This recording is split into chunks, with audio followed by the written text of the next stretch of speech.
Okay. Okay. What's up, guys? Spencer Rivkin here. We're here at the 2024 Florida Carpet Champs. We have a couple special guests here. Bruno Coelho, Matthew Gonzalez. For those who don't already know, last weekend Bruno was able to wrap up the 2024 Touring Car World Championships. Bruno, badass driving out there. Really awesome to see. We had some new products. You want to talk about a little bit of like the new speed control, some of the tuning that we kind of released with the new the Hobbywing G3 speed control, and just kind of your vision of the new settings, what you like about it, and how it helped you win the Worlds.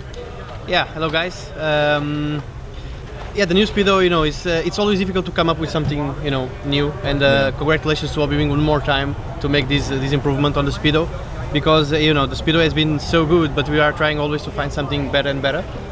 So this new function that is the freewheeling, it's for me like one of the best features in the last 5 years or 6. I don't know, like when we had, I think the softening was the last like super good thing. This freewheeling is really good, and especially like on the touring, I'm like playing with it now more and off because I didn't have the time to really work on that. This new freewheeling system, or let's say program, or what we have, this function that we have, it kind of allows you to drive the car more always on the throttle, so without the necessity to go like on a neutral, let's say. So you can actually play most of the time on the throttle range. So it's basically, for some of you that already drove an electric real car, it's basically the same feeling. It's like you can drive all the way just on the throttle, and the brake will start to work before the neutral, the zero, let's say. And it was the biggest big deal on that, and it's super nice. Like you can tune it from 0 to, I don't know, 20. I don't know how much is the maximum.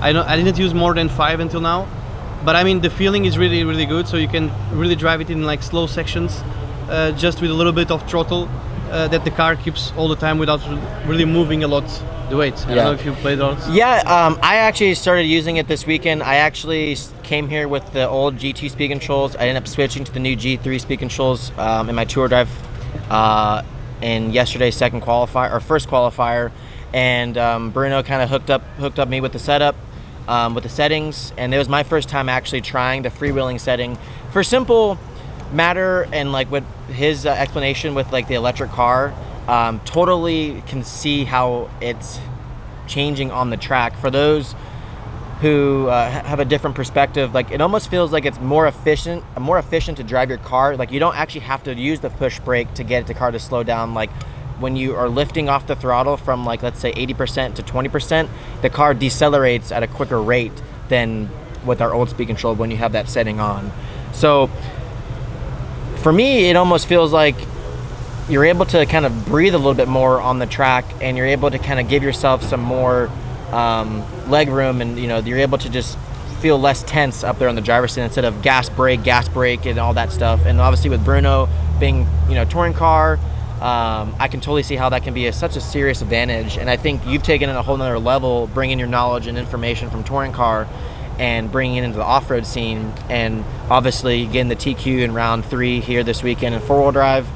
Still some more racing to go, and yeah, I mean, I'm running it in 2-wheel drive. I know Brock is running the new G3 speed control as well. Also Michael. And obviously Michael as well. So it seems like the heavy hitters with Hobbywing are all running it. It seems to be some people aren't running the freewheeling. It seems like maybe I think you and I and Matty are the only ones that are really playing with this weekend. Matty, do you want to talk about some of the other new features that we have? I know you did a lot of the heavy hitting testing early on dirt, and just give the people behind the screens a little bit of a different perspective of kind of what they can expect with upgrading their G2 or a different speed control to purchasing the G3. Obviously, we have the G3 and the G3X. Do you want to talk about that in here? So the biggest thing between the G3 and the G3X, I would say, is the bigger wire that comes on like the G3X. When testing it last year with a lot of like the big wire stuff on like the G2S, we found it to be a benefit. But we found that 10 gauge wire was a little too much. It was kind of bottle-like neck and everything. So that wasn't a benefit. And then at the end of it all, we decided that 12 gauge wire was the most efficient for like the spec racing stuff. And we also took out the polarity like function like feature just to get like the most out of like spec racing that like you want. Yeah. That's been like really good from testing it in off-road and in on-road. The power difference is significant compared to like the G2S and like the XR10 like stock spec.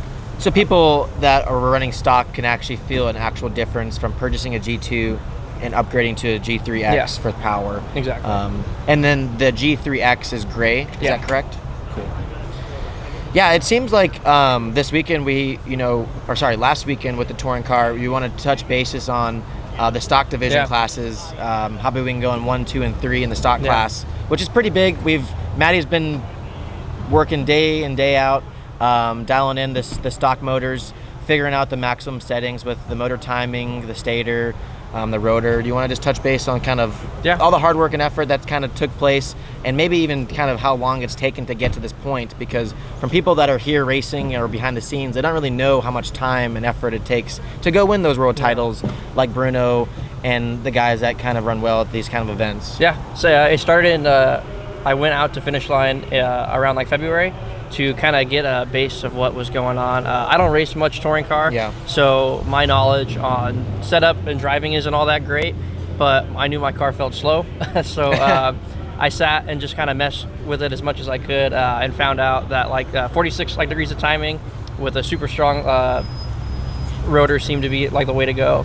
So that's kind of what we worked on from February to then like the G4R being announced, and now we're able to run it, to what we ran at the one-up race, and then at the warm-up, to now having world title in like the spec racing class with Simon Lauder.